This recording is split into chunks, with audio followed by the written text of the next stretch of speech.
Today we're covering how to stick to a diet, and this is only the first of really two major principles.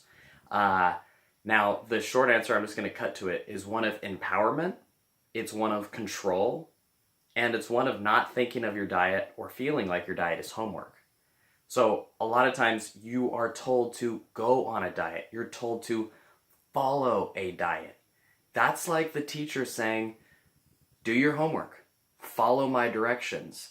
And I don't know about you, but I get really bored when I have to do homework over a long period of time. I stop doing it. I check out. I blank out. I stop doing it. This is one of the key problems that people have and why you can't stick to a diet. It's not your fault. It is not your fault. You are relying on external motivation and not intrinsic motivation. External motivation is thinking that you'll be happy once you lose weight, and that's part of it. It's thinking that you'll find your boyfriend or girlfriend once you lose weight. And it's just concentrating on weight loss. And it does not take into account how you feel. And most importantly, it does not take into account your autonomy. When you follow a diet, you have no autonomy. You have no choice. You have no power. And this thing right here, this lack of a power, your personal power, that's why this issue is one of empowerment.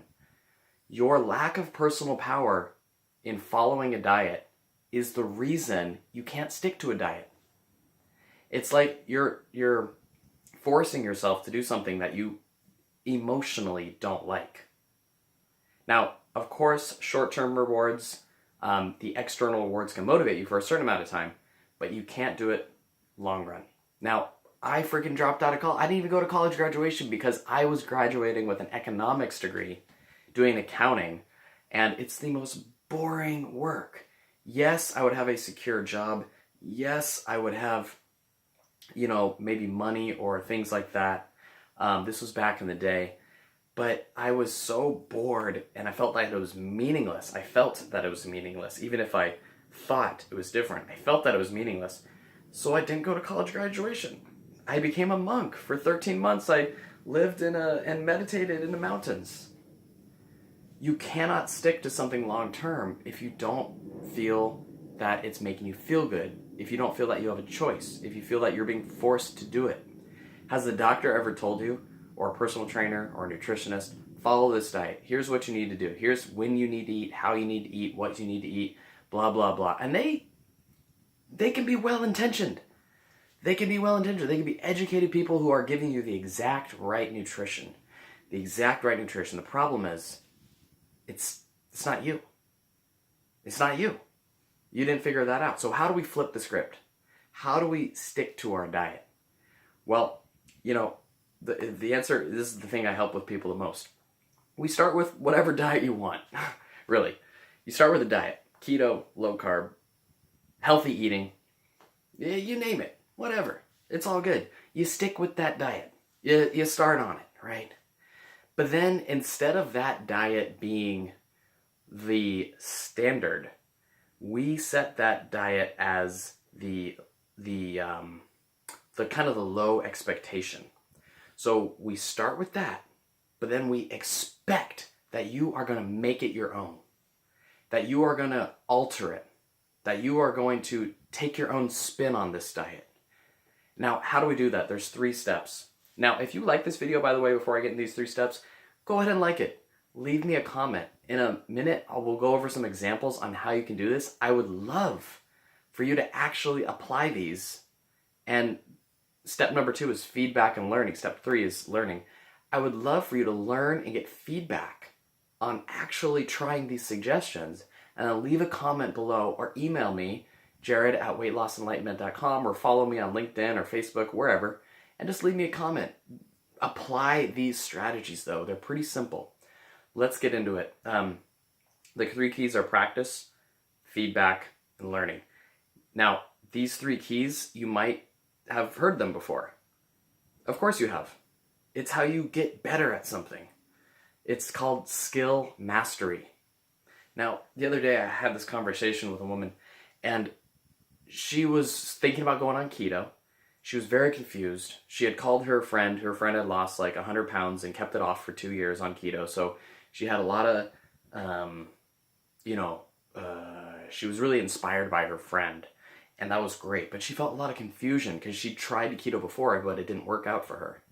And so she wanted to try again, but it was like, am I going to stick to it? You know, when this whole sticking to something is really, really important that you wrap your head around this. So we talked about what were some things she had stuck with before and gained mastery over them.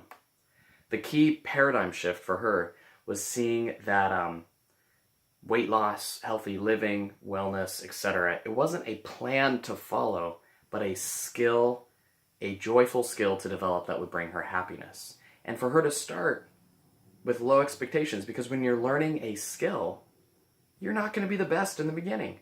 But through practice, feedback, and learning, you'll develop your skill. So anyways, we talked about her. I asked her, what was a skill you did as growing up as a kid? She kind of looked and she said drawing. And so I said, what about drawing? Like you weren't good at drawing in the beginning, right? You couldn't draw like figures and faces, right? She said, no, it took me time. I said, well, why did you stick with drawing? What made you pick up that piece of paper and practice drawing? I mean, that's kind of a boring thing to do. Why would you do it? She said, I could make things. I could get lost in my own world. And I really resonated with her because my mom's a painter. My mom used to say, for a moment, I can lose track of myself and I can be God. I can be God. I can create. Now, if you hear that tone, I can create. I can be God. I can make things. That is empowerment. That is control. And we want that spirit. We want that light. This is weight loss enlightenment. We want that light in your diet, which is what's lacking right now. And that's why you cannot stick to a diet, is there's no personal light in it. So we started talking about how she could practice, how she could see health and weight loss as a healthy skill that she would develop over time, that she would learn to make it her own. So for example, here's some practical examples. Now, I want you to write these down or somehow apply them. She started off with keto because she knows keto and blah, blah, blah. You don't have to do keto. It's really silly that all these weight loss programs, they say, this is the right way. This is the right way. This is the right way for every single person on the planet. That's bullshit. All right? You start with something that makes sense with you, and we can go from there. So what you do is, for keto, at least, we said, okay, start with the basic, right? Start with the normal keto plan. But then how are you going to practice, get feedback, and learn so that you can make it your own? We said, okay, why don't you start off with keto? And then maybe you try some more fish one day. Maybe you try some more avocado. Or maybe you switch things around to try more veggies. So you alter, you experiment, you try, you play, right? You play. You play with the different ingredients. You play with the different amounts of them. And then you get feedback. What feels good to you? What makes you happy? And what this feedback thing is important. It's probably a deeper conversation for another time. But one key aspect of it is paying attention to how the food immediately makes you feel. Happy? Does it taste good? Do you want it? Are you actually hungry for it? Are you bored by it? And also the long term. This is a little more subtle. It involves more self-care. But basically, a sugary carbohydrate food is going to make you lethargic a few hours later, maybe an hour or so later. You're going to feel kind of tired. And when you notice that veggies and all these good foods, healthy, unprocessed foods, they give you a sense of energy and uplifting. At least they don't take away your energy. When you start to get feedback, personal feedback in your body, that's how you start gaining this sense of momentum, this sense of empowerment. Because you're trying, you have control. You're not following a diet. The diet it's kind of like a guide. The diet, instead of becoming this set in stone law, it is now, what's it called? Like, sorry, blanking. It's a guideline now. And now you have some wiggle room. And in that wiggle room, you're going to find your own. It does take courage. It does take courage. I'm not saying it's easy, but this is how you make it your own. You experiment, you listen to your body, how it feels. This is how you get your soul involved. And then, so there's practice, feedback, and then the last step is learning. So you're going to relapse, okay? You're going to eat unhealthy. And first of all, drop the expectations, okay, that you're going to be a perfect person on your diet, okay? Drop that expectation. If you go to weightlossenlightenment.com, there's 7 enlightenments, and one of the enlightenments is let go of perfection, okay? When you let go of perfection, you're going to feel a lot lighter, all right? So part of this is not beating yourself up for every little mistake, but also part of this is learning when you do make a mistake. Binge eating, emotional eating are things that come to mind. Expect those to happen. They're going to happen. Don't expect it. Lower your expectations. They're going to expect it. You're learning a skill. You're not going to be the best in the beginning. But what you can do is when you binge eat or emotionally eat, and this is a tough conversation because it can feel so overwhelming. You can feel so bad. You can, just so much shame can be there. I'm just thinking about my own rejection experiences. Just so much shame can be there. That's what got me into this field. The shame of who I was at a core level. And,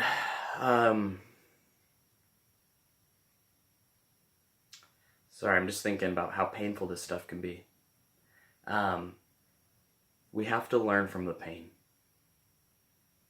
This is another deeper conversation, but there is oftentimes an unmet need, emotional need, a need that makes you human. But oftentimes it's admitting that you're stressed out. And so it's learning what factors, triggers, conditions, relationships, what mindsets, and etc. preceded my emotional eating or unhealthy eating. So if you ate a candy bar, not that you can't eat a candy bar, but let's say you have like 20 candy bars, right? You binge eat a bunch of candy bars, and then you're feeling terrible. Instead of guilt tripping yourself, and I know that's a hard switch to turn, but instead of guilt tripping yourself, we start looking what thoughts. This is tough. This is where working with someone who can help you get inside your head and what you're actually thinking is useful. But maybe before the chocolate, you had a stressful event. So that's understanding. This is the learning step, the third step. You got to learn. Maybe you had a stressful event. And then maybe you thought in your head, you made the conclusion in your head, this stress is intolerable. I cannot handle it. I am going to fail. Maybe there was some of that thinking going on. And maybe if you had shifted your perspective a little bit, you would have realized that, I don't know, this is just a hypothetical example, but maybe you would have realized that you've handled these stressful situations before. And that you've actually dealt with this stressful situation before. So you could learn that the next time this stressful event happened, you overreacted and that you actually didn't need to binge eat. Another way is learning different self-care skills on how to manage that stress if you can't control it. So this learning thing is really, really important. And then the cycle repeats. You try again. You say, okay, I binged eat, I emotionally ate, I compulsively ate, I stress ate. What kind of happened there? What caused me to do that? What can I do differently next time? Let's get back to the not the original diet. We get back to the modified diet because you tried something different, right? You tried more veggies, you tried more protein or whatever, try cooking at home. You get back to the modified diet. You get back to it. You say, okay, I'm back. Next time you fall, you're going to fall. We learn, we get feedback, we repeat this cycle again and again. And by doing this, you're going to improve. You're going to get better at handling stress. Your confidence is going to go up. You're going to be taking control of your diet and honing and fine-tuning different foods that feel good to you. And when you start to become more confident, when you start to have more energy, when you start to, take control over your food, you're gonna get more invested in it. You're gonna you're going to double down. You're going to practice this skill, just like that woman practiced drawing. All right, so that's it. Thank you so much for your time. Now go implement these. Actually do it, okay? Like right now, watch with this video. Your best chance is to take out you take out your phone or piece of paper or whatever. Write down one idea. Write down one idea. Maybe even leave it in the comments below. That's a great idea on how you can actually start taking action. I know you understand it in your soul, so do it. All right, peace.